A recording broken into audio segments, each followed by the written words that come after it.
Welcome to the Grace Story Podcast, where we introduce you to interesting people and their inspiring stories. From Grace professors, current students, and distinguished alumni to special guests and speakers on our campus, you can meet new people and hear how they are impacting the world around them. This podcast is recorded and produced at Grace College and Seminary, located on the shores of Winona Lake in the great state of Indiana. This is the Grace Story Podcast. Today's guest on the podcast is Mr. Bill Yeargin. Bill is a recognizable name in the world of leadership. He is known for creating unmatched company culture at Correct Craft, where he serves as the CEO and has taken Correct Craft to new heights over the last decade or so. Many subsidiaries that he has brought on to the Correct Craft platform. And somehow he has found time to write 6 books, travel to 110 countries, and deliver keynote addresses all over the country. Of course, near and dear to our hearts is the fact that his 2 daughters attended Grace and that he makes regular trips back to invest back into Grace. So, Bill, thanks for joining us. Drew, it's my pleasure to be here. I love Grace College. Not only my 2 daughters, but my son-in-law also graduated from Grace. And so this is an important place for us, and I'm very happy to be here today. We're so appreciative of your willingness to come back and share your expertise from the world of business, but also what you're going to do even with our students to talk about what it looks like to bring their faith into the workplace. So talk about even just a little bit of your growing up life and journey of faith and coming to know Christ. And then I'm interested to see how that then impacted the way you viewed business.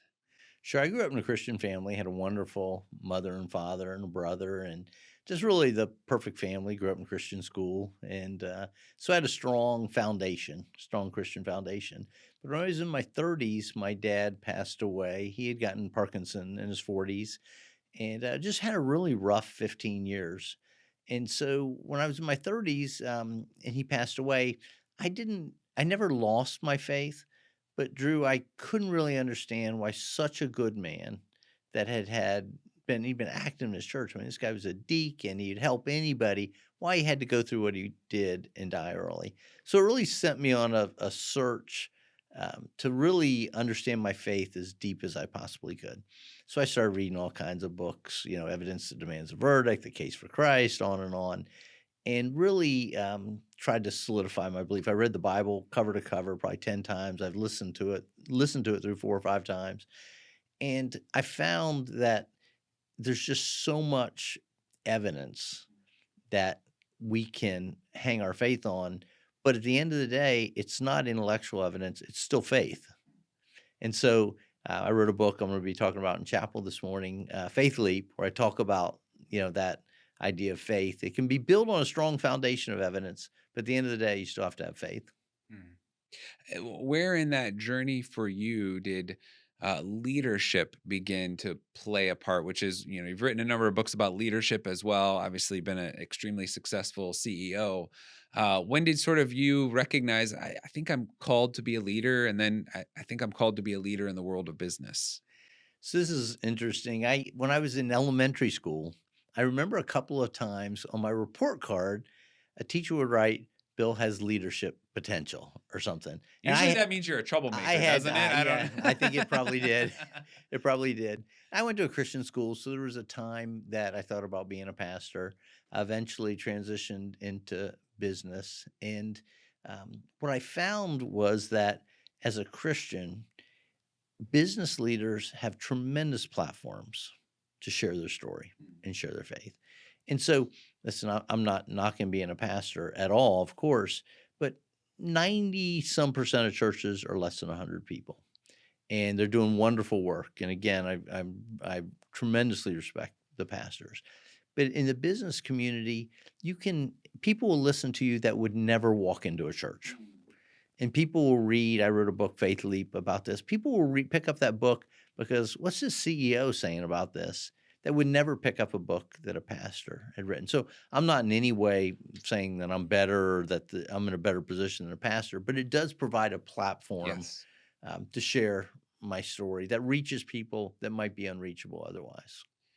You got into the boating industry. Tell us a little bit about how that started, and then I want to get into a bit of the culture piece. But tell us how you sort of your journey into the boating world. So I went to college. Generally knew I wanted to study business, but I had a professor in my freshman year that convinced me I should study accounting.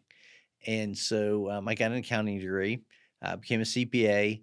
And by the way, Grace has an amazing accounting program, as Thank you you. know, Yes, yes. very highly respected accounting program. And got my CPA. Went to work for the world's largest accounting firm, CPA firms, Coopers and Lybrand. Now it's PricewaterhouseCoopers. And a couple of years into it, just realized it wasn't for me. And very important job. We've got an amazing accounting team in our company, but it just wasn't for me personally. So went back, got my MBA, wanted to broaden my perspective a little bit, and went to work actually for one of my clients. One of my clients, when I was a CPA, was in the boating business, and being in South Florida, it just sort of made sense. And just one thing led to another. At one point, I'd actually stepped out of the boating industry for a couple of years and then was hired back to the company that I had left. The owner, it was a turnaround. The company had sort of fallen apart. We were in the recession of the early 90s. There was just all kinds of issues. And I was hired back, was able to turn that company around with a great team, with help. And so I got invited to speak at a conference and tell the story. When I told the story, there was a magazine publisher in the room. The magazine publisher came up to me afterwards and said, "We want you to write a monthly column for our magazine." Well, I was like, "Well, I don't know how to do that. What do I do?" And so he said, "No," I was like 30, 31 at the time. And he said, "I want you to write a monthly column."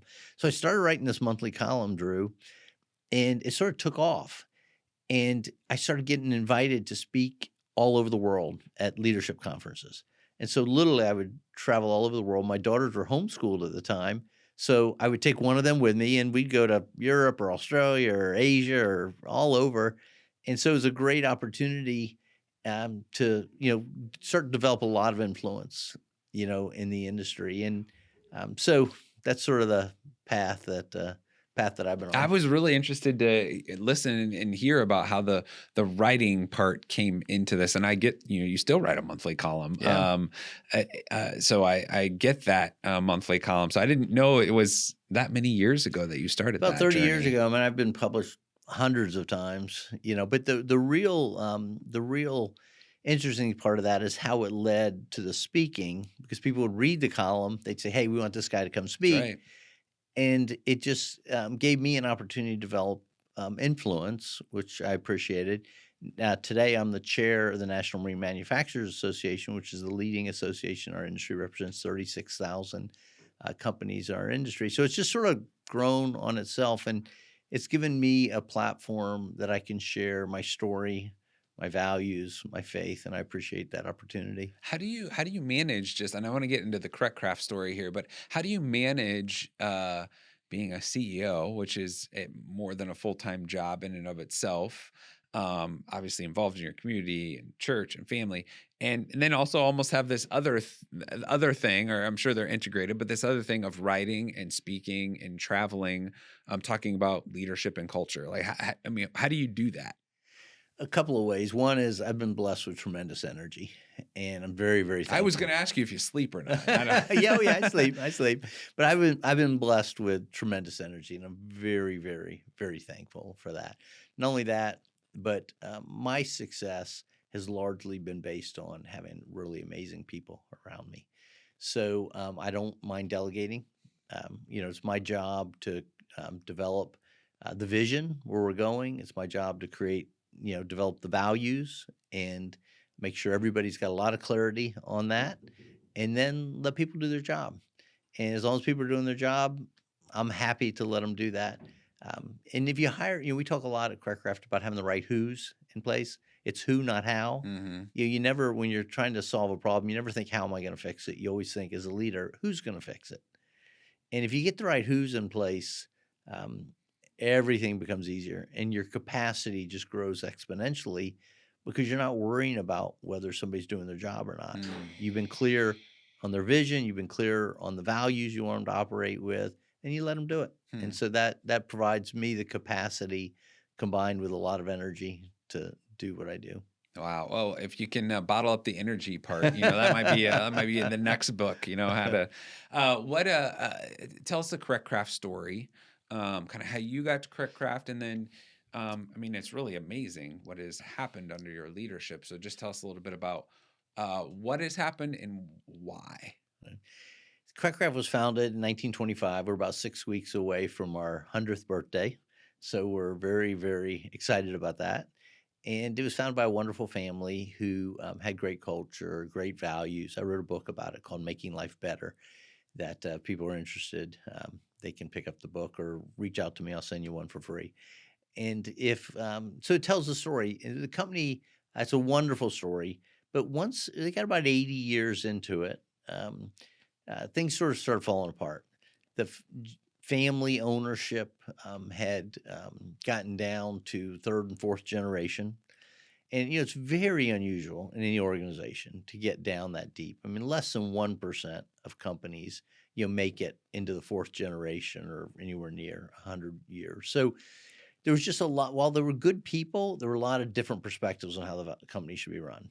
So this family member was the CEO. The rest of the family got together and fired him. And then they decided they were going to bring in an outside CEO.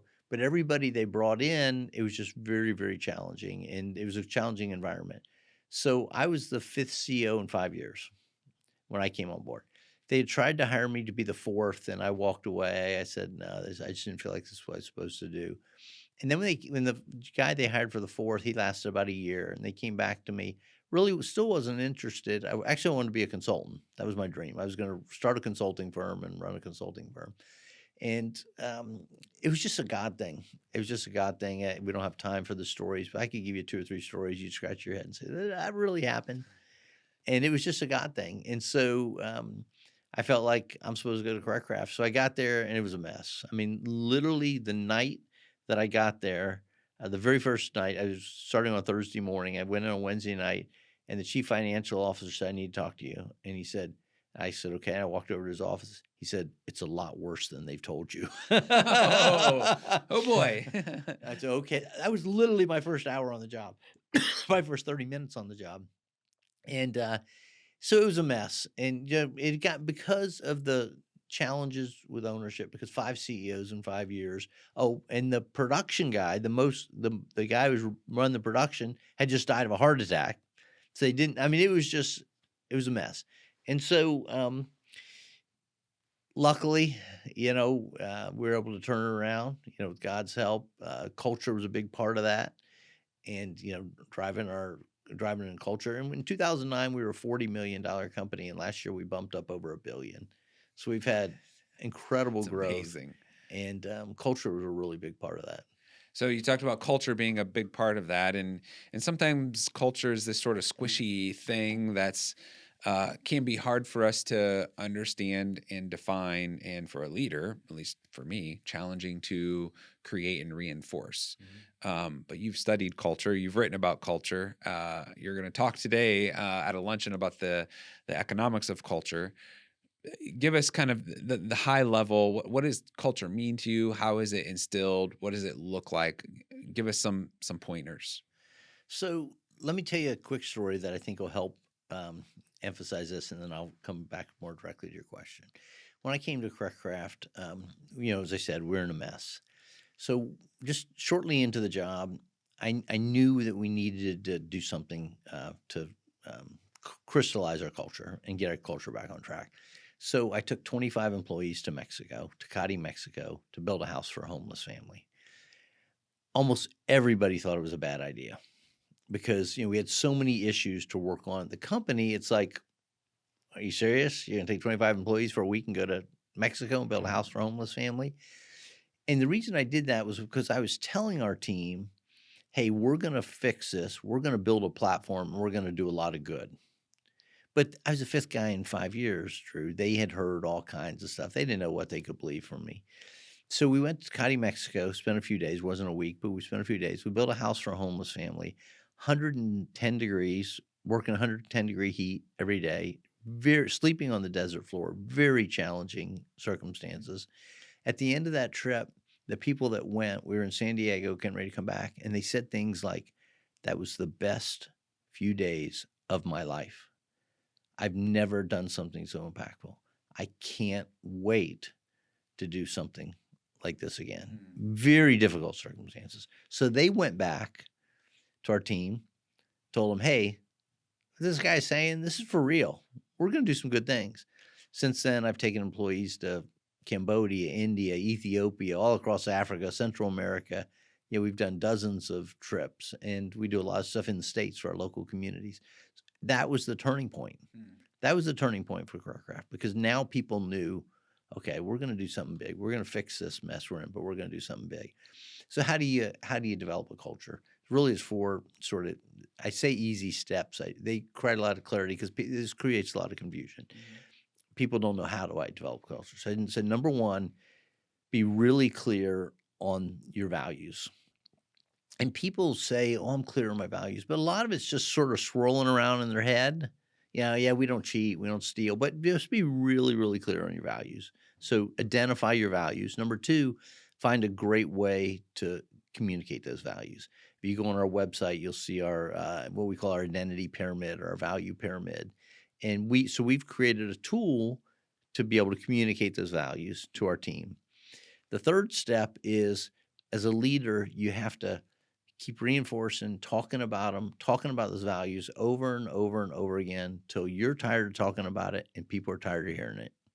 But we have 50 entities within Careercraft, and we have facilities all across the U.S. Every time I visit one of our facilities, they're going to hear me talk about culture. They're going to hear me talk about values. And so I know someone will say, we've heard this before, but that's okay because you've got to keep reinforcing it. And then the fourth step is you have to model it, Mm. because people will always pay more attention to what you do than what you say. And so you have to model those values. And if you do those four things, I write about them in one or two of the books, but you do those four things, you're gonna have a great culture. Hmm. That's amazing. And there's the dollars and cents impact, right? 40 million to over a billion. That's impressive in and of itself. But I know for you, it's the impact on people that's much more important than the dollars and cents of it. So there's a couple of things related to that. One is culture does drive results. As you said, I'm going to be talking about that at lunch. But culture only drives results if it's authentic. If somebody listens to this podcast or goes to our lunch today and they think, I got the secret. I'm gonna create culture because I can improve my results. It doesn't work because people see through the inauthenticity. So you've got to be you've got to be authentic, with your results. But if you are, it does drive great results because people want to be part of something bigger than themselves. Mm. They want to be part of an organization that's doing good things, and so that drives driving great culture drives great results in an organization. Mm. As we sort of wrap up, one last question, and then we'll point people towards some of your resources. You're speaking at a luncheon. You're talking to some business leaders, and I know that's important to you because I think influence is something you want to utilize well. But you're also talking to college students and the next generation, and you've got young workers in your environment at Correct Craft. What are you instilling? What are your hopes for? What are you trying to invest in the next generations? I would say two things. First of all, I speak to college students and young people a fair bit, and I want to encourage them to be a learner. And be a learner not in the sense of consuming information. That's part of the process. But the way more important part of the process is take in information to actually grow and be okay with having your mind changed. Drew, most people are knowers. I don't say that in a judgmental sense. I don't know anybody's heart, but most people are knowers. And what that means is they may read books, they may consume information, but they consume information to validate what they already think. Hmm. And so if you're a knower, you're taking in all kinds of information, but you're not really growing because you're twisting it through your mental paradigms to validate what you already believe. Yeah. If you're a learner, you actually get a bit of an endorphin rush if your mind's changed because it's like, wow, I learned something. This is great. So encourage college students, be a learner. The other thing that I encourage college students to is to choose impact. And we have things in our office that says impact is greater than rewards. And when people, I gave a graduation speech, thousands of people in South Florida about a year and a half ago. And I told the students, I said, many of you have come to college, and this was actually graduate students. I said, many of you have come to college and gotten your graduate degrees for a career because you want to make money, you want to have rewards. There's nothing the matter with that by itself, but as a mindset, it's a bad mindset. And the reason is that if you're chasing rewards, you get on what's called the hedonic treadmill. And you're just, all you're doing is exhausting yourself, you're burning through relationships, and you're ending up, at the end of your life unsatisfied. And you've gotten some of the rewards, but they're not fulfilling. But if you chase impact, in other words, you're going to make the world better. You're going to make your team better. You're going to make your community better. It's incredibly rewarding. It's incredibly fulfilling, I should say. But get this. This is the cool part. If you chase impact, many times you still get the rewards that the rewards-driven people are chasing. And the reason is, in organizations, people want impact-driven folks on their team. And that people want to do business with people who are focused on impact, not just rewards. So be a learner, chase impact. You get those two things right, you're gonna have a big leg up on everyone else around you. That's really good, and it's like that deeper level. If you learn in order to grow, you're going to know a bunch. Yeah. If you make an impact to influence people, there's going to be a lot of rewards. And Yes. rewards here on earth, but ultimately it's Intrinsic about and the external. Yeah. ultimately it's about the eternal Yeah. reward of bringing glory to Christ. And Yeah. so, But choosing thank that you for doing impact, that. it's very fulfilling. There's a lot of intrinsic rewards. Yeah. My experience has been when you choose impact, you get the other stuff too, just because people want to deal with you. Yeah. That's awesome. Well, if people want to learn to Yeah. grow more through your resources, through the things you're doing, Yeah. what are the best ways for them to find your books, find you, learn more about Correct Craft? Thank you. Correctcraft.com. That has a lot of information about our company, has a lot of information about our culture. So I'd encourage people to go to correctcraft.com. If you want to get in touch with me personally, LinkedIn is really the best place to do that. Bill Yeargin, I'm not hard to find, and I love getting meet people electronically as well as in personally. The books are on Amazon. There's 6 books, and if it's a financial thing, send me a note and we'll send you a book. It's not a money You brought a making. lot of them today to give away, so we thank you for that. It's not a money making venture. We want to have impact, and so you can buy the book on Amazon. If you can't afford it, let us know. We'll send you one. So. Well, thank you for the books that you're giving out today. Thank you for the boat that you have ensured we have at Grace, so we can have a successful and a great experience for our bass fishing Yeah, team here at yeah. Grace. So thank you for that. But thank you most of all for your time and your wisdom and your willingness to invest in our students and in our community. It's totally my pleasure, Drew. Thank you for having me. And thanks to everyone for listening today to the Grace Story podcast. Thanks to the marketing team for their work in producing this podcast. If you could do us a favor and like, comment, subscribe, share this with others that you think would find this inspiring, please do so. And if you have any questions or comments or need us to make a connection, feel free to reach out to us at podcast@grace.edu. Until next time, live your best Grace story today.